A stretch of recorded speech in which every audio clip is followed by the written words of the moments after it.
High students, myself Ashis কর আমার political academy YouTube চ্যানেলে সবাইকে স্বাগত জানাচ্ছি। আজকের আমি একটা গুরুত্বপূর্ণ টপিক নিয়ে তোমাদের কাছে আলোচনা করতে চলেছি। টপিকটা আমার থাম্বনেইলে দেখে তোমরা বুঝতে পারছো, 106টি সংবিধান সংশোধন। এই সংবিধান সংশোধনের বিষয়টা আমাদের যে কোনো ধরনের কম্পিটিটিভ এক্সাম, যে কোনো ধরনের পরীক্ষা, সে হতে পারে ডব্লিউবিপিএসসি, হতে পারে এসএলএসটি, নেট সেট, সমস্ত পেপারে কিন্তু এই যে টপিকটা সংবিধান সংশোধন, এখান থেকে কিন্তু পরীক্ষায় বারবার প্রশ্ন করে থাকে। সমস্ত ধরনের কম্পিটিটিভ এক্সামের পরীক্ষার্থীরা এটা কিন্তু তোমরা দেখতে পারবে। চলো আমরা কিন্তু এই 106টি যে সংবিধান সংশোধন, এই 106টা আমাদের কিন্তু পড়তে হয় না। যে কয়েকটি গুরুত্বপূর্ণ সংবিধান সংশোধন, সেই কয়েকটি গুরুত্বপূর্ণ সংবিধান সংশোধন নিয়ে আমরা মূলত আলোচনা করব। আমরা একেবারে প্রথমের যে সংবিধান সংশোধন আমরা দেখতে পাচ্ছি, দেখো 18ই জুন 1951, এই যে সালটা আমাদের কাছে খুবই গুরুত্বপূর্ণ। কারণ সর্বপ্রথম 1951 সালেই সর্বপ্রথম যে সংশোধনীটা আনা হয়েছিল সেটা। এখানে আমরা যে সংশোধনীগুলো আলোচনা করব, আমি কিন্তু খুব সংক্ষিপ্ত আকারে যতটুকু প্রয়োজন পরীক্ষার জন্য, যেরকমভাবে প্রশ্ন আসে সেরকম করেই কিন্তু আমি এটা আলোচনা করব। এবং তারপরে কিন্তু এখান থেকে আমি তোমাদের অনেকগুলো প্রশ্ন কিন্তু আমি দেব, সেগুলো তোমরা দেখতে থাকবে। এখান থেকে একটাও প্রশ্ন তোমাদের বাকি থাকবে না। এখনো পর্যন্ত যদি আমার চ্যানেলে নতুন হয়ে থাকো, অবশ্যই চ্যানেলটিকে সাবস্ক্রাইব করে ফেলো। দেখো প্রথমে কি বলছে, আমাদের যে প্রথম যে সংবিধান সংশোধন হয়েছিল, সেখানে ভূমি সংস্কারের বিষয়টা যুক্ত করা হয়েছিল। কোন শিডিউলে যুক্ত করা হয়েছিল ভূমি সংস্কারটা? নবম তফসিলে, অর্থাৎ আমাদের 9th যে শিডিউল রয়েছে সেখানে কিন্তু আমাদের এই সংবিধান সংশোধন করে কি অ্যাড করা হয়েছিল? ভূমি সংস্কারের বিষয়টা কিন্তু এখানে অ্যাড করা হয়েছিল। আর কি গুরুত্বপূর্ণ বিষয় এখানে আমরা দেখছি, দ্বিতীয়টা হচ্ছে জমিদারি প্রথার বিলুপ্তকরণ। জমিদারি প্রথার বিলুপ্ত করা হয় 1951 সালে। আরেকটা গুরুত্বপূর্ণ বিষয় আছে এখানে দেওয়া নেই, আরেকটা গুরুত্বপূর্ণ বিষয় আছে, আমাদের যে লোকসভা এবং রাজ্যসভা, তাদের এই যে অধিবেশনগুলো হয়, অধিবেশনগুলোর মধ্যেকার যে ডিস্টেন্স, অধিবেশনগুলোর মধ্যেকার যে সময়কাল কতটা হবে, সেটাও কিন্তু এই প্রথম যে সংবিধান সংশোধন সেখানে কিন্তু বলা হয়। দ্বিতীয় সংবিধান সংশোধন কি, অর্থাৎ সপ্তম। আমরা গুরুত্বপূর্ণ কিন্তু সংবিধান সংশোধনগুলো নিয়ে আলোচনা করছি।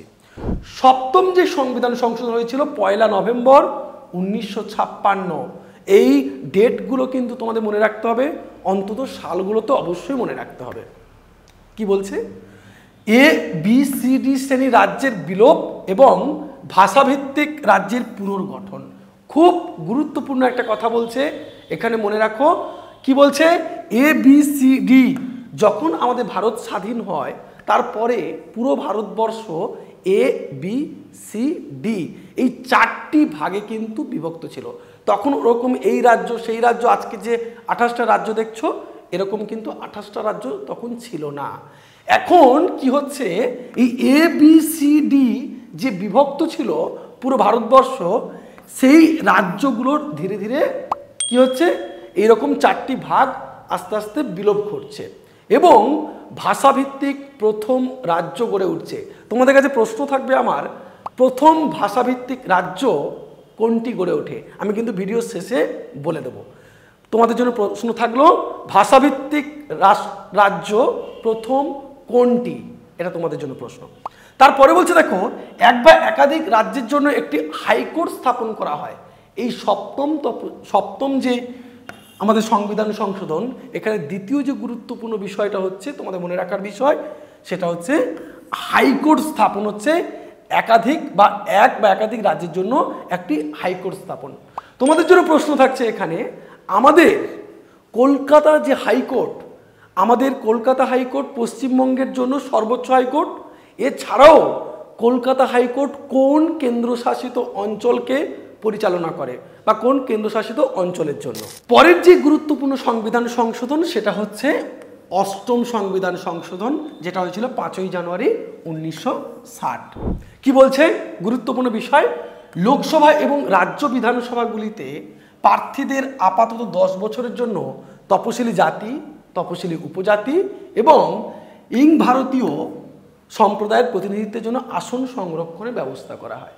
এই যে আসন সংরক্ষণের ব্যবস্থা কখন থেকে শুরু হয়, আসন সংরক্ষণের ব্যবস্থা কোন সংবিধান সংশোধনের মধ্য দিয়ে শুরু হয়, তাহলে তোমরা বুঝতে পারছো অষ্টম যে সংবিধান সংশোধন হয় সেখানে বলা হয় রাজ্য বিধানসভা এবং যে লোকসভা এবং ভারতীয়, যেটা কিন্তু এখন বিলুপ্ত করা হয়েছে। তোমাদের জন্য প্রশ্ন থাকবে কিন্তু, কত সালে আমাদের এই ভারতীয়দের জন্য যে আসন সেটাকে বিলুপ্ত করা হয়? তাহলে বুঝতে পারছো তপশিলি জাতি এবং উপজাতিদের জন্য আসন সংরক্ষণের কথা এখানে বলা হয়েছে। তারপরের প্রশ্নটা কি? তারপরের বলছে 12তম যে সংবিধান সংশোধন হয়েছিল 20শে ডিসেম্বর 1961 সাল। তোমরা মনে রাখবে 1961 সাল রবীন্দ্রনাথের জন্মবছর। জাতীয় সেবার দ্বারা পর্তুগিজদের থেকে অর্জিত গোয়া এবং দমন দিউকে ভারতীয় ইউনিয়নে অন্তর্ভুক্ত করা হয়। খুব গুরুত্বপূর্ণ কিন্তু তোমাদের এই যে সংবিধান সংশোধনটা। কি বলছে? আমাদের যে পর্তুগিজদের থেকে অর্জিত গোয়া, দমন এবং দিউকে ভারতীয় ইউনিয়নের মধ্যে অন্তর্ভুক্ত করা হয় এবং গোয়া, দমন, দিউকে একটা কেন্দ্রশাসিত অঞ্চল হিসেবে ঘোষণা করা হয়। তোমরা জানো এইটা কেন্দ্রশাসিত অঞ্চল। পরেরটা কি বলছে? 15তম সংবিধান সংশোধন 5ই অক্টোবর 1963 সালে। 1963 সালে কততম সংবিধান সংশোধন হয়? 15তম সংবিধান সংশোধন। তোমরা বলতে পারো এর মাঝখানে কি সংবিধান সংশোধনগুলো ইম্পর্টেন্ট নয়? আমি বলবো যেগুলো আমি আলোচনা করছি এগুলো মোস্ট ইম্পর্টেন্ট, পরীক্ষায় কিন্তু বারবার এসে থাকে। এর বাইরে আশা করছি তোমাদের কোনো সংবিধান সংশোধন পড়তে হবে না। আরেকটা কথা, আমাদের এই চ্যানেলের যে ডেসক্রিপশান লিঙ্ক আছে এখানে আমি তোমাদের কি করব, আমি আমাদের হোয়াটসঅ্যাপ এবং টেলিগ্রাম গ্রুপের লিঙ্ক দিয়ে দেবো। তোমরা যদি চাও আমি 106টা পুরো পিডিএফ তোমাদেরকে দিয়ে দেবো। এই পিডিএফটা তো তোমরা ওখানে পাবেই, তাছাড়া সমস্ত 106টা যে সংবিধান সংশোধন তার পিডিএফ আমি তোমাদের দিয়ে দেবো। ঠিক আছে? তাহলে অবশ্যই আমাদের গ্রুপে তোমাদের জয়েন করতে হবে। কি বলছে? হাইকোর্টের বিচারপতিদের অবসর গ্রহণের বয়স 60 বছর থেকে 62 বছর করা হয়েছিল। 221 নম্বর ধারাতে বলা আছে। কিন্তু মনে রাখতে হবে তাহলে কি আমি বলছি, এখানে হাইকোর্টের যে বিচারপতিদের বয়স 62 বছর আমরা জানি কার্যকাল, সেই কার্যকালটা 60 থেকে 62 বছর কবে করা হয়? 1963 সালে 15তম সংবিধান সংশোধনের দ্বারা। এর পরের যে সংবিধান সংশোধন খুব গুরুত্বপূর্ণ একটা সংবিধান সংশোধন, 21তম সংবিধান সংশোধন। এটা 10ই এপ্রিল 1967 সালে হয়েছিল। এখানে কি বলছে? 15তম আধিকারিক ভাষা হিসাবে সিন্ধি সংবিধানের 8ম তপশিলে স্থান লাভ করে। আমরা কি জানি? আমরা 14টা ভাষা ছিল আমরা সর্বপ্রথম আমরা জানি। তারপরে 15তম আধিকারিক ভাষা হিসাবে অর্থাৎ 15তম সরকারি ভাষা হিসাবে কে আসলো? সিন্ধি ভাষা। 14টা ভাষা ছিল, তারপরে সর্বপ্রথম এই সংবিধান সংশোধনে সিন্ধি ভাষাকে সরকারি ভাষা হিসাবে যুক্ত করা হয়। পরে 22তম সংবিধান সংশোধন, একটু আমি তাড়াতাড়ি করার চেষ্টা করব। 22তম সংবিধান সংশোধন 25শে সেপ্টেম্বর 1969। আসাম ভেঙে মেঘালয় রাজ্য তৈরি হয়। আসাম থেকে মেঘালয় রাজ্য এখানে এই সংবিধান সংশোধনে তৈরি হয়, মনে রাখতে হবে। 24তম সংবিধান সংশোধন খুবই ইম্পর্টেন্ট, খুবই ইম্পর্টেন্ট, খুবই ইম্পর্টেন্ট। মনে রাখবে 5ই নভেম্বর 1971 সালে হয়েছিল 24তম সংবিধান সংশোধন।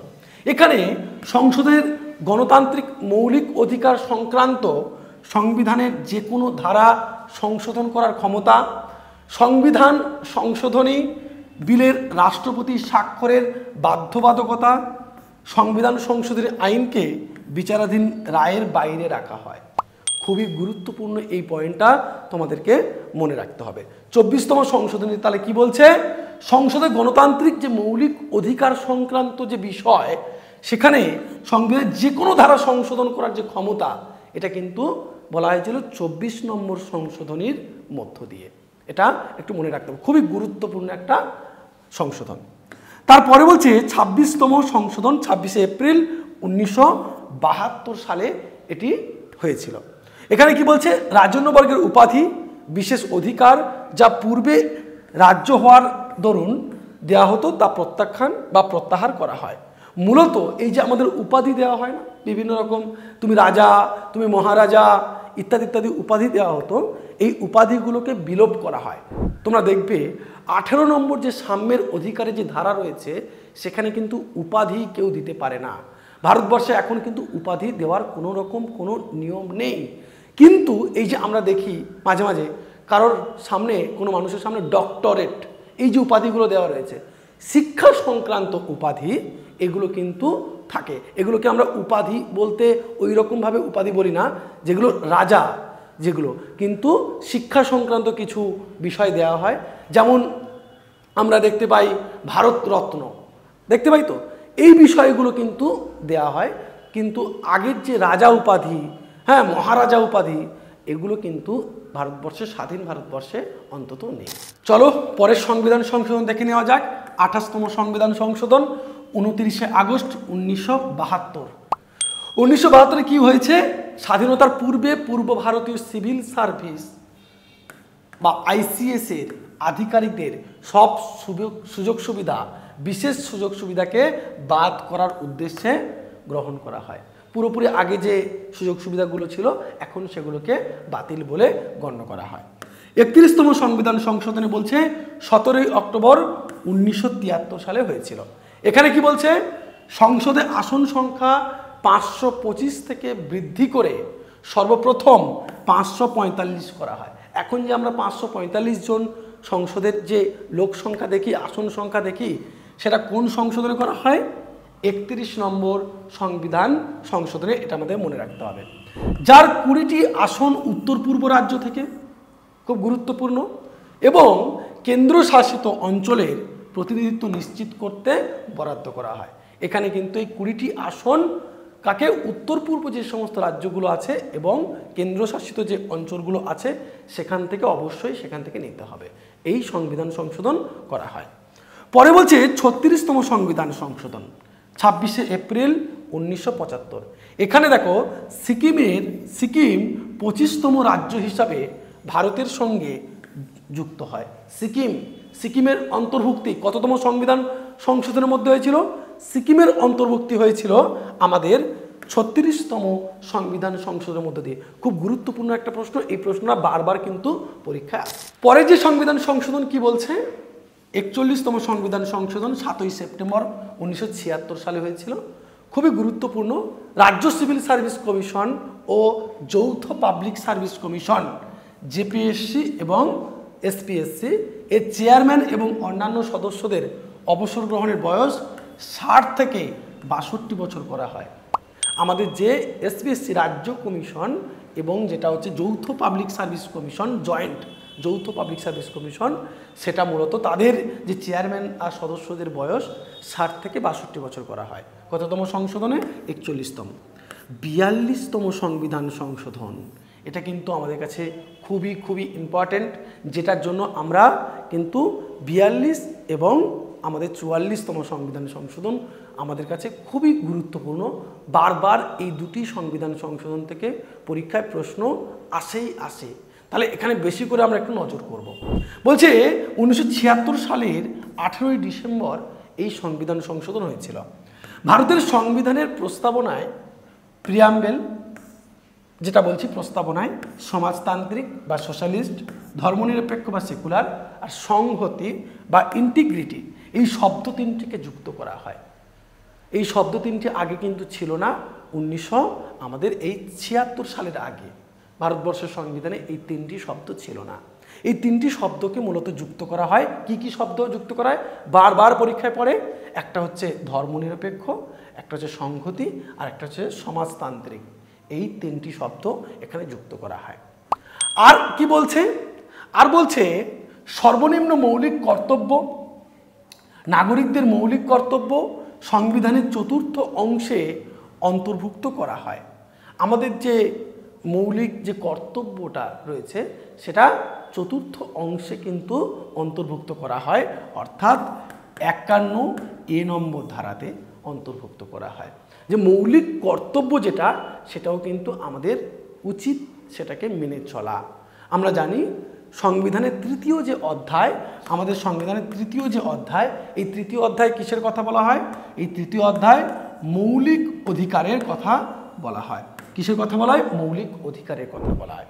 চতুর্থ যে অধ্যায়, চতুর্থ অধ্যায় কিসের কথা বলা হয়? নির্দেশমূলক নীতির কথা বলা হয়। নির্দেশমূলক নীতি 36 থেকে 51 অবধি, 36 থেকে 51 পর্যন্ত কি থাকে? মৌলিক অধিকার নয়, নির্দেশমূলক নীতির কথা থাকে। আর এই 51 পর্যন্ত হয়ে গেল। 51 এতে থাকবে আমাদের মৌলিক কর্তব্যের কথা। 11টি আমাদের মৌলিক কর্তব্য রয়েছে। 10টা মৌলিক কর্তব্য ছিল, তারপরে একটা বাড়ানো হয়েছে। সেটা কত সালে বাড়ানো হয়েছে তোমাদের জন্য প্রশ্ন থাকলো। তারপরে কি বলছে দেখো, রাষ্ট্রপতির সুপারভিশনের মাধ্যমে কেন্দ্রীয় সরকার রাজ্য সরকারের উপর নিয়ন্ত্রণ আরোপ করতে পারে। আরেকটি গুরুত্বপূর্ণ প্রশ্ন তোমাদের জন্য থাকবে, 5টি বিষয় কেন্দ্র তালিকায় অন্তর্ভুক্ত করা হয়। এই 5টি বিষয় কি কি? তোমরা কিন্তু এই প্রশ্নের উত্তর কমেন্টে দেবে। কোন 5টি বিষয় কেন্দ্র তালিকায় এই সংবিধান সংশোধনের দ্বারা যুক্ত করা হয়? বারবার এই প্রশ্নটা কিন্তু পড়ে। আরেকটা কথা তোমাদেরকে বলবো যে মূলত সংসদের সংশোধনী আইনের বৈধতা নিয়ে বিচার বিভাগের ক্ষমতা একটু হ্রাস করা হয়। তোমাদের একটা কথা বলবো, আমাদের এখানে কিন্তু তোমাদের এসএলএসটির ক্লাস কিন্তু শুরু হয়ে গেছে। যারা মূলত এসএলএসটি দিতে চাইছো তোমরা আমাদের একাডেমির সাথে সরাসরি আমার সাথে যোগাযোগ করো। নিচে দেওয়া ফোন নাম্বার 8620063339 এই নম্বরে। অবশ্যই আমাদের এখান থেকে তোমরা আশা করব ভালো রকমভাবে তোমরা গাইড পেতে পারবে। পুরোপুরি পিডিএফ নোটস পাবে, তোমরা 2 দিন 3 দিন করে ক্লাস পাবে এবং লেকচার ক্লাস পাবে, অনলাইনার পাবে, পড়তে পারবে, প্রচুর পরিমাণে মক টেস্ট পাবে। কোনো অসুবিধা নেই, আমাদের এখানে তোমরা যোগাযোগ করতে পারো। লক্ষ্য করো, এখানে আমি তোমাদের বলেছিলাম 44তম যে সংবিধান সংশোধন 1978 সালে হচ্ছে, এটা কিন্তু আরও খুবই গুরুত্বপূর্ণ একটা সংবিধান সংশোধন। তোমাদের মনে রাখতে হবে 42তম সংবিধান সংশোধনকে মিনি কনস্টিটিউশনও বলা হয়, কিন্তু এই 44তম সংবিধান সংশোধন হচ্ছে 1978 সালে। অর্থাৎ কখন হচ্ছে? ঠিক ইমার্জেন্সি হচ্ছে 75 সালে আমাদের ভারতবর্ষে, 75 সালের পরে 78 সালে কিন্তু এই সংবিধান সংশোধন হচ্ছে। এখানে কি বলা হচ্ছে? খুবই গুরুত্বপূর্ণ, সম্পত্তির অধিকার সংবিধানের মৌলিক অধিকার থেকে বাদ দেওয়া হয়। আমাদের যে সম্পত্তির অধিকার ছিল, তাই তো 19-এর যে F নম্বর ধারাতে আমাদের সম্পত্তির অধিকার ছিল, সেই সম্পত্তির অধিকারকে মৌলিক অধিকার থেকে বাদ দিয়ে দেওয়া হচ্ছে। বাদ দিয়ে কি করছে? এটি এখন 300A নম্বর ধারাতে থাকছে। এই সম্পত্তির অধিকার এখন 300A নম্বর ধারাতে চলে গেছে। এটা কিন্তু খুব গুরুত্বপূর্ণ একটা পয়েন্ট। এই সংবিধানের 300A নম্বর ধারাতে এখন কি অধিকার হিসেবে আছে? Legal right. অর্থাৎ সম্পত্তির অধিকার কি? সম্পত্তির অধিকার হচ্ছে আমাদের একটা আইনি অধিকার হিসেবে আছে, আর মৌলিক অধিকার নয়, আমাদের একটা আইনি অধিকার। ধারা 21 নম্বর ধারাতে কি বলা হয়? 21-এর A, হ্যাঁ, বলা হয় যে কোনো ব্যক্তিকে 21 নম্বর ধারায় বলা হচ্ছে, 21A নয়, 21 নম্বর ধারাতে বলা হচ্ছে কোনো ব্যক্তিকে আইনানুগ প্রক্রিয়া ছাড়া তার প্রাণ অথবা ব্যক্তি স্বাধীনতা থেকে বঞ্চিত করা যাবে না। জাতীয় জরুরি অবস্থার অভ্যন্তরীণ গোলযোগ পরিবর্তে ব্যবহার করা হয়। এগুলো কিন্তু মূলত 44তম সংবিধান সংশোধনের খুব গুরুত্বপূর্ণ একটি বিষয়। তোমাদেরকে এটা মনে রাখতে হবে। তাহলে 21 নম্বর ধারাকে এখানে কিন্তু অ্যাড করা হয়। তোমাদের জন্য একটা প্রশ্ন দিই, 21A নম্বর ধারায় কিসের কথা বলা হয়েছে? হ্যাঁ, প্রাইভেসির অধিকার, নাকি শিক্ষার অধিকার, নাকি কিসের অধিকারের কথা বলা হয়েছে? তোমরা কিন্তু নিচে কমেন্ট করে জানাবে। চলো পরের প্রশ্ন কি বলছে? 52তম সংবিধান সংশোধন 15 ফেব্রুয়ারি 1985। খুব গুরুত্বপূর্ণ এই সংবিধান সংশোধনটা। মূলত সংবিধানের 10ম তফসিলে দশম তপশিলে এটাকে যুক্ত করা হয়, তপশিলেও যুক্ত করে দেওয়া হচ্ছে। দশম তপশিল 10th শিডিউল, সেখানে কি যুক্ত করা হচ্ছে? দলত্যাগ বিরোধী আইন। খুব গুরুত্বপূর্ণ 1985টা দলত্যাগ বিরোধী আইনের জন্য অ্যান্টি ডিফেকশন অ্যাক্ট বা অ্যান্টি ডিফেকশন ল নিয়ে আলোচনা করা হয়েছে।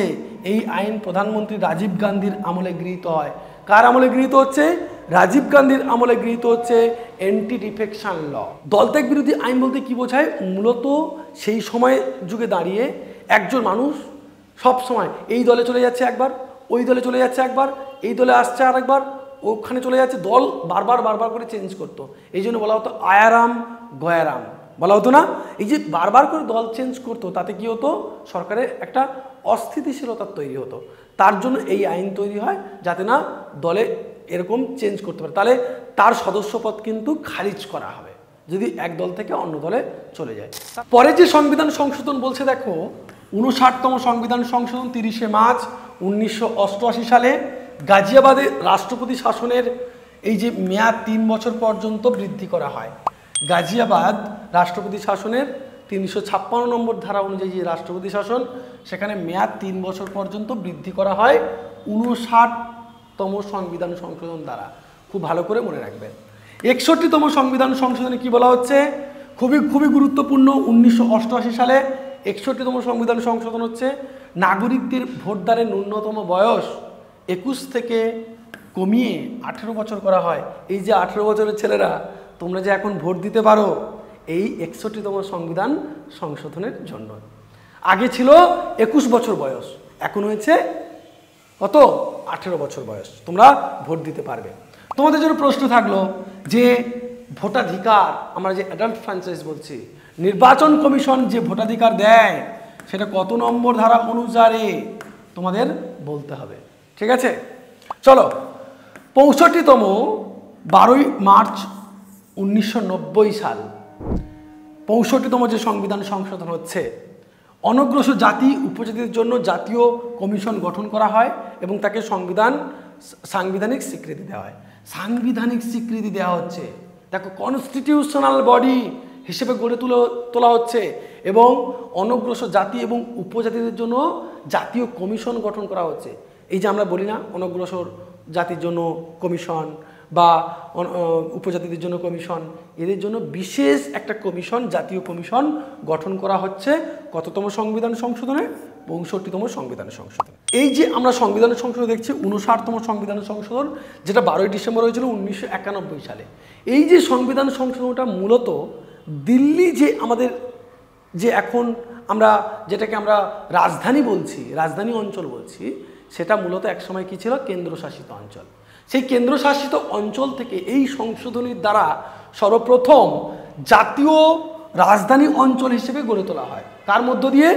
এই 69তম সংবিধান সংশোধনের মধ্য দিয়ে, এবং যাকে 70 অনুচ্ছেদের অধীনে বিধানসভা এবং মুখ্যমন্ত্রী একটা দেওয়া হয় 70 নম্বর ধারার মধ্যে। 71তম যে সংবিধান সংশোধন 31শে আগস্ট 1992 সালে কোঙ্কণী ভাষা 16তম, মণিপুরী ভাষা 17তম এবং নেপালি ভাষা 18তম হিসাবে সংবিধানের 8ম তফসিলে যুক্ত হচ্ছে। আমরা দেখেছি 15তম ভাষা হিসেবে যুক্ত হয়েছিল সিন্ধি, তারপরে এরা যুক্ত হয়। 73তম যে সংবিধান সংশোধন, খুব গুরুত্বপূর্ণ সংবিধান সংশোধন, 1992 সালে 73তম সংবিধান সংশোধন হয়। কিসের জন্য? পঞ্চায়েতি রাজ ব্যবস্থা গড়ে তোলা। পঞ্চায়েতি রাজ ব্যবস্থাকে সাংবিধানিক স্বীকৃতি দেওয়া হয় এবং এই উদ্দেশ্যে সংবিধানে একটি নতুন অংশ বা নতুন পার্ট যুক্ত করা হয়, মনে রাখবে। এবং 9ম তফসিলে 29টি বিষয় এখানে যুক্ত করা হয়। আমাদের 1992 সালে 73তম সংবিধান সংশোধনীতে পঞ্চায়েতি রাজ ব্যবস্থার কথা বলা হয়। যে পঞ্চায়েতি রাজ ব্যবস্থার জন্য আজকের আমরা গ্রাম পঞ্চায়েতের কথা বলতে পারি, আমরা পঞ্চায়েত সমিতির কথা বলতে পারি, আমরা জেলা প্রশাসনের কথা বলতে পারি, তাই না? আমাদের যে ত্রিস্তরীয় পঞ্চায়েত ব্যবস্থা এর দ্বারা প্রণীত হয়েছে। তারপরে 74তম সংবিধান সংশোধন 1992 সাল। 74তম সংবিধান সংশোধনে কি বলা হয়েছে? 73তম সংবিধান সংশোধনে যেরকম করে গ্রামীণ পঞ্চায়েতের কথা বলা হয়েছে, তেমন 74তম সংবিধান সংশোধনে মূলত পৌরসভার কথা বলা হয়েছে, মিউনিসিপ্যালিটির কথা বলা হয়েছে, কর্পোরেশনের কথা বলা হয়েছে। পৌর শাসন ব্যবস্থাকে এখানে সাংবিধানিক স্বীকৃতি দেওয়া হয় এবং তার জন্য সংবিধানে একটি নতুন অংশ বা পার্ট XIX যুক্ত করা হয় এবং নবম তপশিলে 18টি বিষয় অন্তর্ভুক্ত করা হয়। আমি বলে রাখি শিডিউল কোনটা, এটা একাদশ শিডিউলে অন্তর্ভুক্ত করা হয়, এটা একাদশ 73তমটা, আর এটা হচ্ছে দ্বাদশ। পৌরসভাটা দ্বাদশ আর পঞ্চায়েতরা একাদশ শিডিউলে কিন্তু বলা আছে। 77তম সংবিধান সংশোধনে বলছে সরকারি চাকরিতে অনগ্রসর জাতি যারা উপজাতি রয়েছে তাদের জন্য আসন সংরক্ষণের ব্যবস্থা থাকবে, এটা কন্টিনিউ চলতে থাকবে। 80তম সংবিধান সংশোধনে বলছে 259 এবং 70 ধারা সংশোধিত হয় এবং কেন্দ্র এবং রাজ্যের যে কর্পোরেশন সুসংগতভাবে তাদের কর আদায় সেখানে পরিবর্তন একটা আসে। 83তম সংবিধান সংশোধনের ক্ষেত্রে বলছে 2000 সালে অরুণাচল প্রদেশ যেটা, সেখানকার যে সমস্ত জনশিক্ষাকে বাধ্যতামূলক করে তোলা হয়, যেখানে কোনো আইন নেই তার সেই রাজ্যে সংবিধানের জাতীয় আইন প্রযোজ্য থাকবে না বলে মনে করা হয়। ওকে, পরের কি বলছে 84তম সংবিধান সংশোধন 2002, 84তম সংবিধান সংশোধন। এখানে বলছে লোকসভা এবং রাজ্য বিধানসভাগুলোর আসন সংখ্যা 2026 সাল পর্যন্ত অপরিবর্তিত রাখার ঘোষণা করা হয়।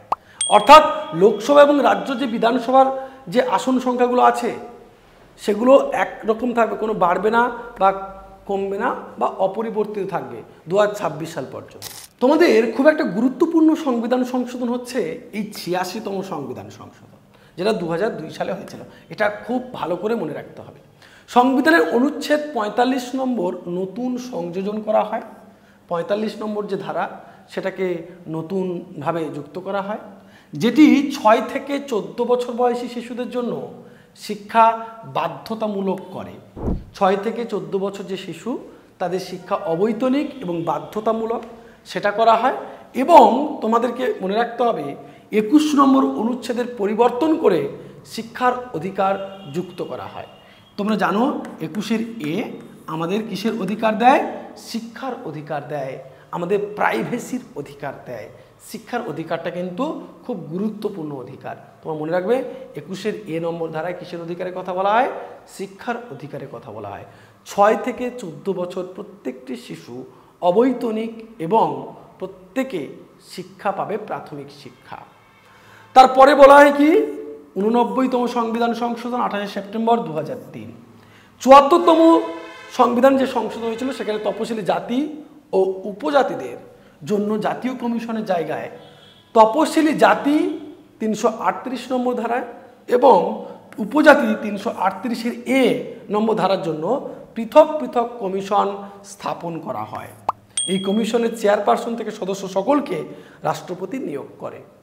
কি বলছে যে দেখো জাতীয় যে কমিশন গঠন করা হয়েছিল শুধু সেই রকম জাতীয় কমিশন নয়, 74তম তপশিলি জাতি এবং উপজাতির জন্য জাতীয় কমিশন এবং তপশিলি জাতির জন্য আলাদা আলাদা কমিশন এখানে গঠন করা হবে।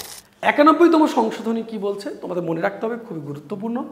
প্রধানমন্ত্রীর মন্ত্রিপরিষদের সদস্যদের সংখ্যা কখনোই লোকসভার মোট আসনের 15% অধিক হতে পারবে না। এটা কিন্তু খুব গুরুত্বপূর্ণ একটা কথা, তোমাদেরকে এটা মনে রাখতে হবে। কখনোই যে মন্ত্রিসভা আছে আমাদের ভারতবর্ষের লোকসভা যে মন্ত্রিসভা আছে সেটা কখনোই লোকসভার সদস্যদের সংখ্যা মোট আসনের 15%-এর বেশি হবে না। আমার যদি মোট লোকসভার আসন সংখ্যা হয় 100 জন, আছে 500 কত 45 জন, আমার যদি 100 জন আসন সংখ্যা হয় তাহলে মন্ত্রীর সংখ্যা হবে 15 জন। টোটাল মন্ত্রীর সংখ্যা হবে 15 জন, তার বেশি একদম হবে না। দেখো তোমাদের 92তম সংবিধান সংশোধনী কি বলছে 2003-এ আমরা 18তম ভাষা হিসেবে দেখেছি, बोडो भाषा 19तम, डोगरी भाषा 20तम, मैथिली 21, साँওতালি বা সাঁওতালি 22 এই ভাষাগুলো সংবিধানের অন্তর্ভুক্ত হয়। কত নম্বর সংবিধান সংশোধন? 92তম সংবিধান সংশোধনের দ্বারা। 96তম সংবিধান সংশোধন 23শে সেপ্টেম্বর 2011 সালে হয়েছিল। এখানে কি বলছে? ওড়িশা রাজ্যের নাম পরিবর্তন করে ওড়িশা করা হয়। বানানটা কিন্তু দেখে নেবে, ORISSA ছিল আগে, এখন ODISHA করা হয়, এবং ওড়িয়া ভাষার পরিবর্তে ওড়িয়া ভাষা করা হয়। এটা কিন্তু খুব গুরুত্বপূর্ণ, এটা দেখে নেবে, এই সংশোধনটা করা হয়েছে। পরবর্তী যে সংবিধান সংশোধন বলছে ৯৭তম সংবিধান সংশোধন 2012-তে সমবায় সমিতিগুলোকে, যেটা কোঅপারেটিভ সোসাইটি যেগুলো, সেগুলোকে সাংবিধানিক স্বীকৃতি প্রদান করা হয়। সংবিধানের 43-এর বি নম্বর ধারা যোগ করা হয়েছে এবং সংবিধানের একটি নতুন অংশ পার্ট IX-B যুক্ত করা হয়। এটা কিন্তু মনে রাখবে, সমবায় যে সমিতিগুলো, সমবায় যে কোঅপারেটিভ যে সোসাইটিগুলো, সেগুলোকে সাংবিধানিক মর্যাদা দেওয়া হয় এবং 43-এর বি নম্বর ধারাতে বলা হয় যে তারা কাজ করতে পারবে। ৯৯তম যে সংবিধান সংশোধন 13ই এপ্রিল 2012 সালে সেটা হয়েছিল, সেটাতে বলছে দেখো, সুপ্রিম কোর্ট এবং হাইকোর্টের বিচারপতিদের নিয়োগের জন্য কলেজিয়াম প্রথার পরিবর্তে একটি নতুন সংস্থা জাতীয় বিচারপতিদের নিয়োগ কমিশন গঠিত হয়েছিল, কিন্তু সুপ্রিম কোর্টের রায়ে এটি অসাংবিধানিক ঘোষণা করা হয়। বুঝতে পেরেছ বিষয়টা কি বলছে? সুপ্রিম কোর্ট এবং হাইকোর্টের যে বিচারপতি যারা মূলত নিয়োগ হবে, তাদের জন্য কি হচ্ছে, কলেজিয়াম প্রথা ছিল একটা, কলেজিয়াম প্রথার পরিবর্তে একটি নতুন সংস্থা, অর্থাৎ জাতীয় বিচারপতি নিয়োগ কমিশন NJAC এটা গঠিত হয়েছিল, কিন্তু এটাকে সুপ্রিম কোর্ট কি করে দিয়েছে? সুপ্রিম কোর্টের রায়ে এটাকে অসাংবিধানিক বলে ঘোষণা করা হয়। ১০০তম যে সংবিধান সংশোধনীটি রয়েছে 2015 সালে, সেখানে কি বলছে? ভারতের এবং বাংলাদেশের মধ্যে সীমান্ত হস্তান্তরের রূপরেখা করা হয় এবং যার মাধ্যমে মোট ৫১টা ভারতীয় ছিটমহলের অধিকার ত্যাগ করে এবং বাংলাদেশের ১১১টা ছিটমহলের অধিকার লাভ করে। খুব খুব গুরুত্বপূর্ণ প্রশ্ন। পরেরটা বলছে ১০১তম 2017 সালের, এটা কিন্তু খুব গুরুত্বপূর্ণ। দেখো এখানে কি বলা আছে, সমগ্র ভারতে গুডস অ্যান্ড সার্ভিস ট্যাক্স চালু করা হয়। প্রতি বছর 1 জুলাই ভারতের সরকার জিএসটি দিবস পালন করে থাকে। আমরা যে জিএসটি নিয়ে এত চর্চা করি, কত সালে চালু করা হয়েছিল, কততম সংবিধান সংশোধনের মধ্য দিয়ে? সেটা হচ্ছে ১০১তম সংবিধান সংশোধনে কিসের কথা বলা হয়? জিএসটির কথা বলা হয়, তাই তো, গুডস অ্যান্ড সার্ভিসেস ট্যাক্স। আরেকটি বিষয় যেটা রয়েছে ১০২তম সংবিধান সংশোধন 2018, এখানে কি বলা হয়েছে? এখানে ৩৩৮-এর বি নম্বর ধারায় জাতীয় অনগ্রসর শ্রেণীর জন্য স্থায়ী সাংবিধানিক সংস্থা গঠন করা হয়। একদম স্থায়ী সাংবিধানিক সংস্থাটা এখানে গঠন করা হয়। কত নম্বর ধারায়? ৩৩৮-এর বি নম্বর ধারায় জাতীয় অনগ্রসর ওবিসিদের জন্য, এবার SC ST তো হয়েছে, এবার ওবিসিদের জন্য, তাদের জন্য একটা স্থায়ী সাংবিধানিক সংস্থা গঠন করা হয় ১০২ নম্বর ধারা। খুব গুরুত্বপূর্ণ পয়েন্টগুলো মনে রাখো, একেবারে এই ধারাগুলো খুব গুরুত্বপূর্ণ, এগুলো তোমরা মনে রাখার চেষ্টা করো, এগুলো থেকে তোমাদের প্রশ্ন খুব খুব আসে, এই কয়েকটা খুব ইম্পর্টেন্ট। ১০৩তম সংবিধান সংশোধন, এখানে কি বলছে? 2019 সালে হয়েছিল।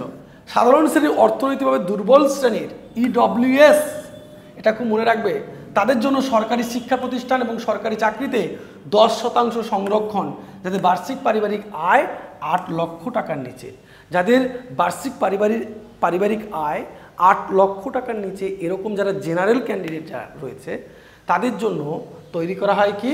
যারা অর্থনৈতিকভাবে দুর্বল শ্রেণী, অর্থনৈতিক দিক থেকে যারা দুর্বল, তাদের জন্য করা হয় EWS, ইকোনমিক উইকার সেকশন।